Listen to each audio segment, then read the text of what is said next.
Healthcare reform, dealing with family medicine in these changing times. These are tough issues, things that are tough to grapple with, and everybody's facing the issues. Dr. Richard Ashley Young is my guest on this program.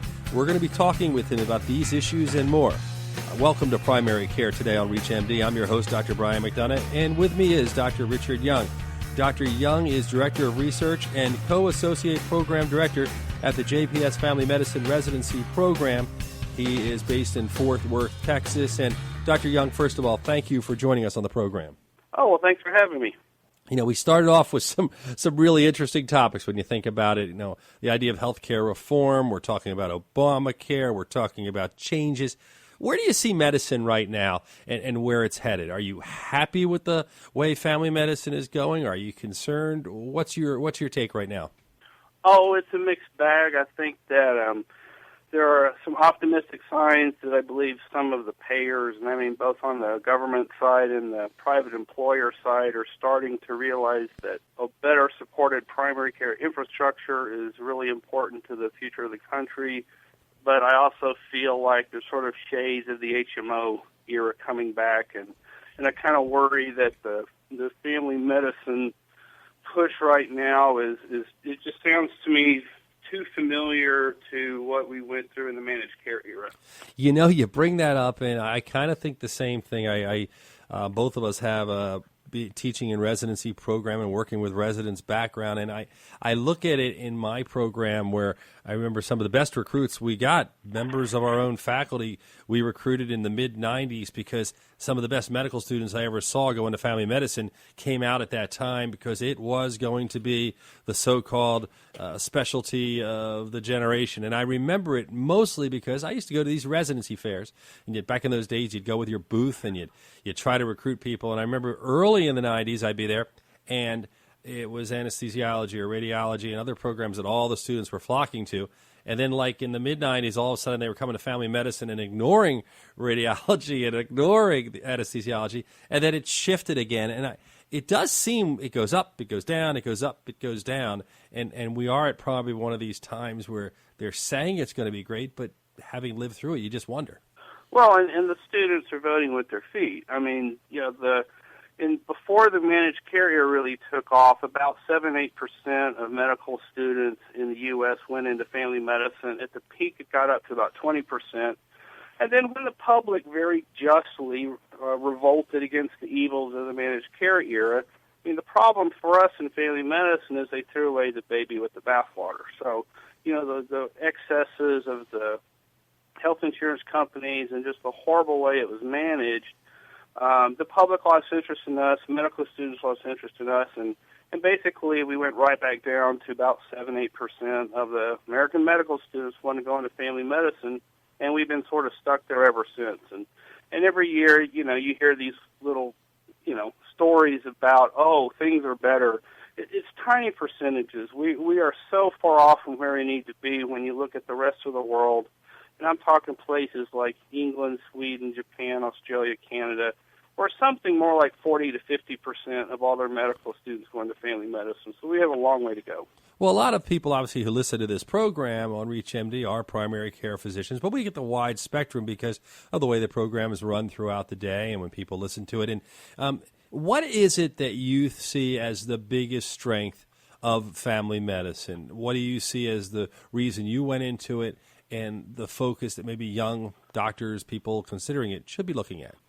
Well, I mean, lots of reasons. I mean, for one thing, if all I did was zap retinas all day long, I'd pull my hair out. Not that I have that much left in the first place, but yeah, the breadth, the variety, the relationships, the blend of cognitive and procedural work. I mean, all of that makes it a challenge to show up to work every day. Of all the issues we deal with, if you look at lists of, you know, what do family docs do in a day, I mean, nothing is more than like 10% of what we do. So for people who are comfortable with uncertainty, people who love variety, family medicine is still a great field. And people who want to feel more like they're masters of a tiny sliver of information, a tiny field of interest, I mean, there's fields where they can go into and, you know, all they do is corneas all day. But that's not me. I love the variety. I love the challenge of being able to take care of any body part, any sex, either sex, any age, as from womb to tomb, as we like to say. If you're just tuning in, you're listening to Primary Care Today on ReachMD. I'm Dr. Brian McDonough, your host. I'm speaking with Dr. Richard Young. He is Director of Research. He's a Co-Associate Program Director at John Peter Smith Hospital, Fort Worth. He's been there since 1990, so obviously it's a place you like, a place you've probably enjoyed much of your career. When you look at the career in kind of a similar span as I have had, and you look at why it's still 7 and 8% in family medicine and not 15 and 20 like other countries perhaps, or even more, what do you say the reason is? Why is it not necessarily a specialty that's chosen at great numbers? Well, I think certainly the money's part of it. I mean, we're about the lowest paid doctors of all the typical American doctors, and that's still working an average number of hours per week and that sort of thing. But I think it's deeper than that. I think the problem starts really at the medical schools because, and there's several reasons for that. I mean, one is that in terms of the academic games that are played at the medical school, there's really, family medicine comes into this with both hands tied behind its back. You've got a culture where the research dollar and prestige and all that sort of stuff are rewarded at a medical school. We don't have any research funding, right? There's a National Institute of every body part. There's a foundation for every body part, Cancer Society, Heart Association, that sort of thing. There is nothing for generalism. There's nothing for primary care. There's nothing for complexity. So in terms of the games that are played at the medical school, we can't bring in the funding that's sort of the coin of the realm in that world. And so that the other big problem to me is just the whole culture of the medical school in its reductionist mode.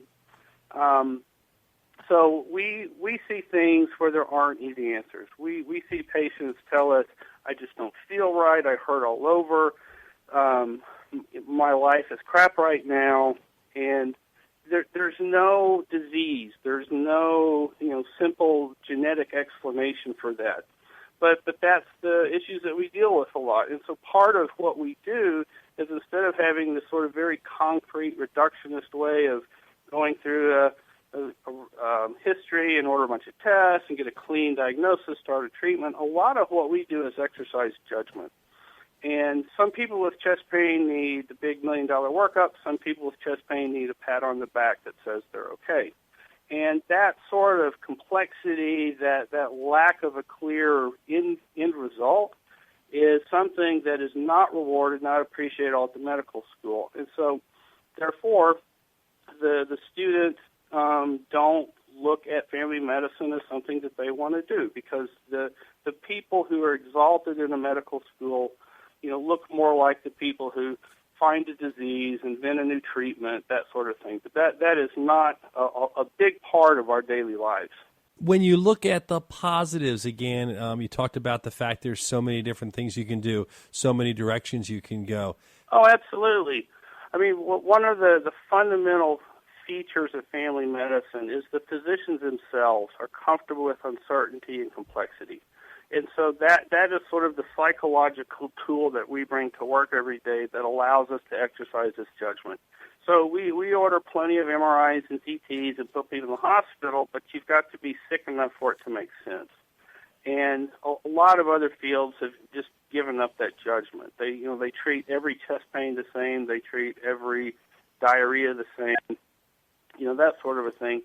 And so our ability to kind of shift with the particulars of each patient are what really bring the magic. I mean, the literature is over 30 years old now that places with more family physicians have better care at a lower cost.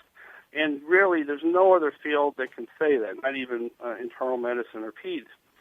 And so I believe that the real solution in terms of fixing the payment problem is really pretty simple. I don't think, as I've told other people, whether or not a single payer or a private insurance company or a person paying out of their pocket in some high deductible plan pays $1,500 for an MRI, That's not the most important issue. The most important issue is an MRI going to be helpful in the first place? And that's where the judgment of the family physician really shines. And so I think the real problem with the current system is the CMS, it's Center for Medicare and Medicaid Services, their rules on documentation, coding, and billing that were written in the mid-'90s. They're onerous, they're burdensome, they were written by a bunch of doctors that basically take care of one body part, and they just do not allow family docs to express the work they do. So if I see one simple problem in the office, that is, the rules and all, they pay me fairly, I got no problem with it. The problem is when the little old lady comes in and opens up her purse and wants to talk about 10 things. Well, I can help her with 10 things, but the problem is the existing rules stop paying me after I deal with 2 things. And so one of my gripes with where we're going with this patient-centered medical home and all that is no one's really talking enough, in my opinion, about changing the fundamental payment structure for the doctors. Some people talk about, there's these transition of care codes that they've thrown out. People talk about hiring nurse coordinators and, diabetic coaches and this kind of stuff. But that's not where the real action is. That doesn't really tie in very well to the reasons family docs provide better care at a lower cost. So there's got to be a change to where we can take a very complex patient with multiple chronic diseases, new symptoms, social problems, family problems, you name it, and have the time to really get into that and make some very difficult judgment calls on these patients.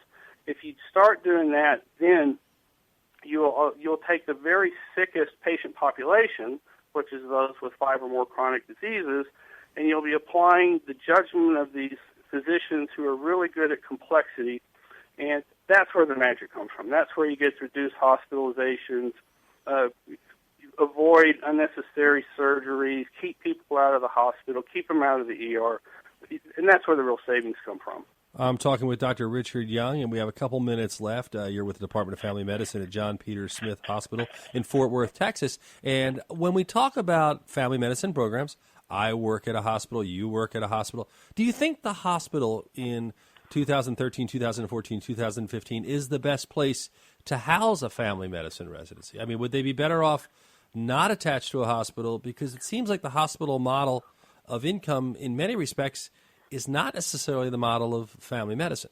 I think that, I'll give you full disclosure. I mean, I'm at a residency that's really nationally known for being aggressive and really training people to do the classic old country doctor style of family medicine, deliver babies, do C-sections, take care of people in the hospital, all that sort of stuff.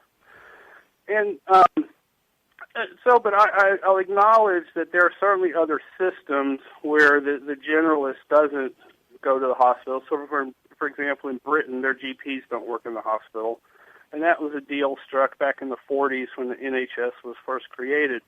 But I still think that the continuity of care, our ability to make excellent judgment calls in even the sickest people is still important in the hospital. And in this payment reform work that I've been working on, I focus more on the outpatient side, but you could apply the same principles to the inpatient side. There's too many patients in many hospitals that get referred to too many doctors. You end up with a problem of too many cooks spoiling the broth.